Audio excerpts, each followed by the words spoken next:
ಬಿಜಾಪುರ ನಗರದ ಶಾಸಕರ ಆಗಿರ್ತಕ್ಕಂಥ ಬಸನಗೌಡವರ ವಿರುದ್ಧವಾಗಿ ಹಾಗೂ ಪಹಲ್ಗಾಂವ್ನಲ್ಲಿ ನಡೆದಂಥ ಏನು ಉಗ್ರಗಾಮಿಗಳ ಒಂದು ಜನರ ಹತ್ಯೆ ಮಾಡಿದ್ದಾರೆ, ಅದರ ವಿರುದ್ಧವಾಗಿ ಮಾಡಿರ್ತಕ್ಕಂಥ ಐತಿಹಾಸಿಕವಾಗಿರ್ತಕ್ಕಂಥ ಈ ರ್ಯಾಲಿಯ ವೇದಿಕೆ ಮೇಲೆ ಧಾರ್ಮಿಕ ಗುರುಗಳಾಗಿರ್ತಕ್ಕಂಥ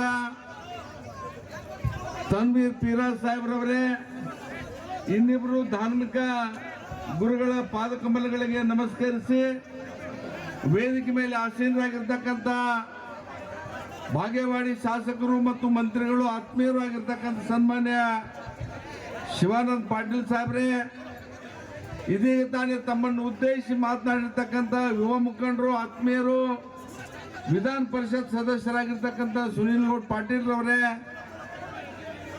ಮತ್ತು ಸಿಂದಗಿಯ ಶಾಸಕರು ಆತ್ಮೀಯರು ಆಗಿರ್ತಕ್ಕಂಥ ಅಶೋಕ್ ಮನಗುಳಿಯವರೇ, ಎಲ್ಲ ಹಿಂದ್ ಮುಖಂಡರೇ, ವೇದಿಕೆಯಲ್ಲಿ ಆಸೀನರಾಗಿರ್ತಕ್ಕಂಥ ಎಲ್ಲ ಧಾರ್ಮಿಕ ಮುಖಂಡರೇ, ಆತ್ಮೀಯರೇ, ಶ್ರೀನಾಥ್ ಪೂಜಾರಿ ಅವರೇ, ಚಂದ್ರಶೇಖರ್ ಕೊಡ್ಬಾಗಿಯವರೇ, ಇಲ್ಲಿ ಅಪಾರ ಸಂಖ್ಯೆಯಲ್ಲಿ ಬಹುಶಃ ಬಿಜಾಪುರ ಇತಿಹಾಸ ಒಂದು ಹೊಸ ಇತಿಹಾಸ ನಿರ್ಮಾಣ ಮಾಡುವ ರೀತಿಯಲ್ಲಿ ಸೇರಿರ್ತಕ್ಕಂಥ ಎಲ್ಲ ಮಹಾಜನತೆಗೆ ತುಂಬಾ ಹೃದಯದ ಅಭಿನಂದನೆಯನ್ನು ಹೇಳಲಿಕ್ಕೆ ಬಯಸ್ತೇನೆ. ಬಂಧುಗಳೇ, ಇವತ್ತು ಪ್ರವಾದಿ ಮೊಹಮ್ಮದ್ ಪೈಗಂಬರ್ ಅವರ ಏನು ಅವರನ್ನು ನಾವು ಎಲ್ಲರೂ ಕೂಡ ದೇವರ ಹೇಳಿ ಕಾಣ್ತೇವೆ, ದೇವರ ಸ್ವರೂಪದಲ್ಲಿ ಅವರನ್ನು ನಾವೆಲ್ಲರೂ ಕೂಡ ಕಾಣ್ತೇವೆ. ಅಂದ ಮೊಹಮ್ಮದ್ ಪೈಗಂಬರ್ ಅವರ ವ್ಯಕ್ತಿತ್ವಕ್ಕೆ ಘಾಸಿ ಆಗುವ ರೀತಿಯಲ್ಲಿ ಏನು ಮಾತನಾಡಿದ್ದಾರೆ ನಮ್ಮ ನಗರದ ಶಾಸಕರಾಗಿರ್ತಕ್ಕಂಥ ಸನ್ಮಾನ್ಯ ಶ್ರೀ ಬಸನಗೌಡ ಪಾಟೀಲ್ ಅವರು, ನಿಮ್ಮೆಲ್ಲರ ಜೊತೆಗೆ ನಾನು ಅತ್ಯಂತ ಉಗ್ರವಾಗಿ ಖಂಡಿಸ್ತೇನೆ. ಅವರ ಹೇಳಿಕೆಯನ್ನು ನಿಮ್ಮ ಪರವಾಗಿ ಉಗ್ರವಾಗಿ ಖಂಡಿಸ್ತೇನೆ. ಜೊತೆಗೆ ಇವತ್ತು ಏನು ಪಹಲ್ಗಾಂವ್ನಲ್ಲಿ ಒಂದು ಹಿಂದೂಗಳ ಹತ್ಯೆ ಅಥವಾ ಉಗ್ರವಾದಿಗಳು ಮಾಡಿದ್ದಾರೆ, ಅದನ್ನು ಕೂಡ ನಾವು ತೀವ್ರವಾಗಿ ಖಂಡಿಸ್ತೇವೆ.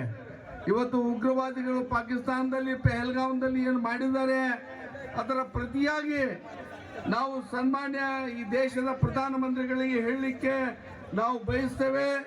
ನೀವು ಪಾಕಿಸ್ತಾನದ ವಿರುದ್ಧ ಆಗಲಿ ಇವತ್ತು ಉಗ್ರಗಾಮಿಗಳ ವಿರುದ್ಧವಾಗಲಿ ಯಾವುದೇ ತೀರ್ಮಾನ ತೆಗೆದುಕೊಂಡ್ರ ಈ ವಿಷಯದಲ್ಲಿ ಇಡೀ ದೇಶದ ಸಮಸ್ತ ಎಲ್ಲ ಜಾತಿ ಜನಾಂಗ ಧರ್ಮ ಜನಾಂಗ ನಿಮ್ಮ ಜೊತೆ ಇರ್ತೇವೆ ಅಂತಕ್ಕಂಥ ಮಾತನ್ನ ಇಲ್ಲಿ ಹೇಳಲಿಕ್ಕೆ ಬಯಸ್ತಾ ಇದ್ದೇವೆ.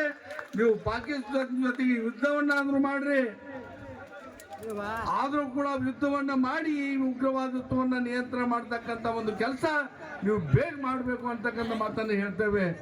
ಬಿಜಾಪುರ ಜಿಲ್ಲೆ ಇವತ್ತು ನಾವೆಲ್ಲ ಶಾಂತಿ ಸೌಹಾರ್ದತೆಯಿಂದ ಹಿಂದೂ ಮುಸ್ಲಿಂ ಎಲ್ಲರೂ ಕೂಡ ಸಹಬಾಳ್ವೆಯಿಂದ ಬಾಳ್ತಾ ಇದ್ದೇವೆ. ಎಲ್ಲರೂ ಕೂಡ ಎಲ್ಲ ಪಕ್ಷದಲ್ಲಿ ಕೆಲಸ ಮಾಡ್ತಾ ಇದ್ದೇವೆ, ಎಲ್ಲ ಸಂಘಟನೆಯಲ್ಲಿ ಕೆಲಸ ಮಾಡ್ತಾ ಇದ್ದೇವೆ.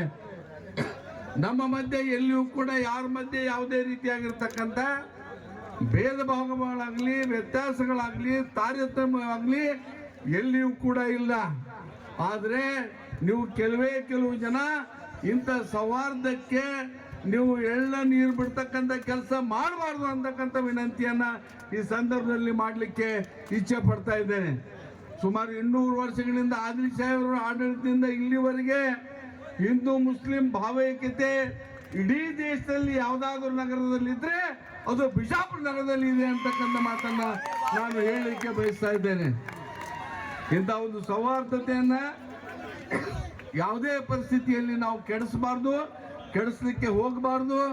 ಯಾರೂ ಕೂಡ ಇವತ್ತು ಧರ್ಮದ ಮೇಲೆ, ಧರ್ಮ ಗುರುಗಳ ಮೇಲೆ, ದೇವರುಗಳ ಮೇಲೆ ಅಪಮಾನ ಮಾಡ್ತಕ್ಕಂಥ ಕೆಲಸ ಮಾಡಬಾರ್ದು ಅಂತಕ್ಕಂಥ ವಿನಂತಿಯನ್ನ ನಿಮ್ಮೆಲ್ಲರ ಮುಖಾಂತರ ಮಾಡಿಕೊಂಡು ನಮಗೆ ಮಾತನಾಡಲಿಕ್ಕೆ ಅವಕಾಶ ಮಾಡಿಕೊಟ್ಟಿರ್ತಕ್ಕಂಥ ಎಲ್ಲ ಸಂಘಟನೆ ಮಾಡ್ತಕ್ಕಂಥ ನಮ್ಮ ಮುಸ್ಲಿಂ ಸಾಹೇಬರಿಗೆ ತಮ್ಮೆಲ್ಲರೂ ಕೂಡ ಅಭಿನಂದಿಸಿ ನನ್ನ ಎರಡನ್ನು ಮಾತನ್ನು ಮುಗಿಸ್ತೇನೆ. ಜೈ ಭಾರತ್, ಜೈ ಕರ್ನಾಟಕ.